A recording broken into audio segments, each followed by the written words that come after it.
My restaurant deal fell apart due to a stubborn and unreasonable landlord. Yep, that can happen.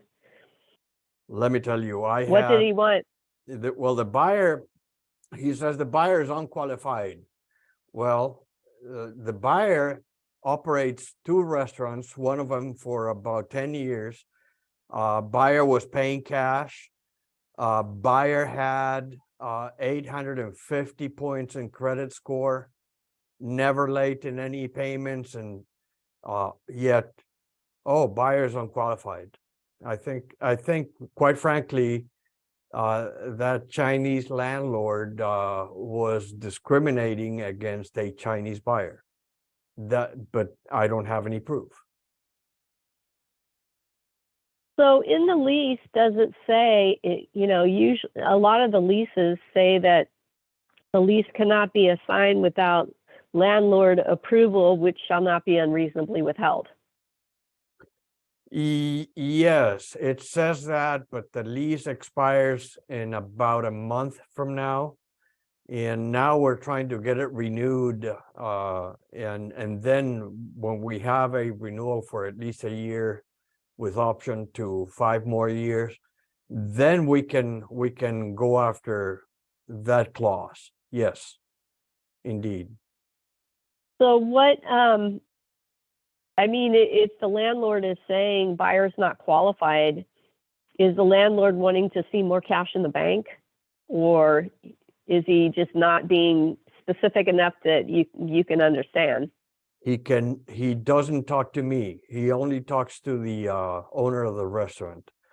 I tried communicating with him, and he sent a kind of a nasty gram to the owner of the restaurant saying, "You have put me in a very dangerous position." What the heck? Dangerous? Jeez. Yeah, maybe meant difficult. All right. Well, yeah. I can remember years ago there was a dog bakery in the farmer's market, and the buyer had excellent credit, was all set up for a loan and all of that, and the landlord wouldn't provide a lease. They would only go month to month, period. And so the loan fell through, and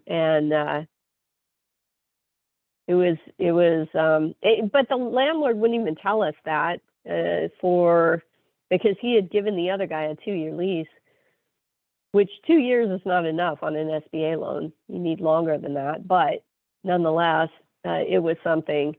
But in our case, he took like 4 months to respond back and just, jerked us around quite a bit. And then finally just said, nope, we'll do month to month, but that's it. Yeah, it's just unbelievable. So, and then on top of that, it was month to month, but he was going to double the rent. Yeah. Which would, then that throws the value of the business. That throws that a curveball. You have to recalculate everything based on a new rent. Purchase price would have been affected. And the buyer just said, you know what, I don't even want to deal with these guys. So it's going to be a nightmare. Yeah. Yeah. So yeah, landlords can definitely kill your deals. There's no doubt. Yeah. Unbelievable. Yeah. Unbelievable. Yeah, it's frustrating. And so he Gene, doesn't he doesn't provide any guidance as to what qualified means for him. Right. Well, that's the key question. And so what you need to do is have the seller go back and ask for a document, basically, that says, this is what they've got to have a minimum net worth of X. They have to have X amount in the bank. They have to have whatever the specifications are, put in writing, because ultimately the seller wants to sell.